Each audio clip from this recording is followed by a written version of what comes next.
बंगोपसागर में सक्रिय अवपात प्रभाव राज्य में जारी रही वर्षा।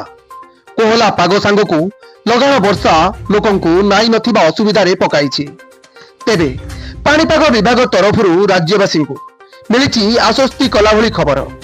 रविवार तथा आज राज्य में वर्षार परिमाण बहुमात्रा कमिजार संभावना रही।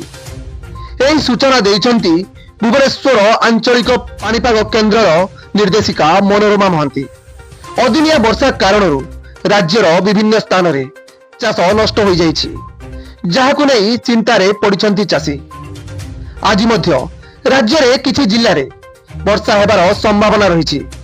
सेही जिल्ला गुड़िक हला मालकानगिरी, रायगड़ा, गंजाम, गजपति और कोरापुट। एही सब स्थान में हालुकारु मध्यम धरणर वर्षा हेबार संभावना रही। सेपटे आगामी 24 घंटा जाए राज्य में कुहुड़ी पड़िबार संभावना रही। विशेषकर केन्दुझर, झारसुगुड़ा, कंधमाल, कलाहांडी, रायगड़ा और कोरापुट जिलार किछि स्थान में घन कुहुड़ी पड़िबार संभावना रही। सेथिपाई एही जिला गुड़िक पई येलो वार्निंग जारी करा जायछि। Bureau report, Dashabhuja TV.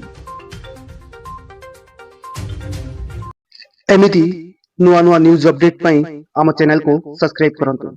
हाँ, लाइक शेयर करिया पई जमा भूली बेरी। नमस्कार।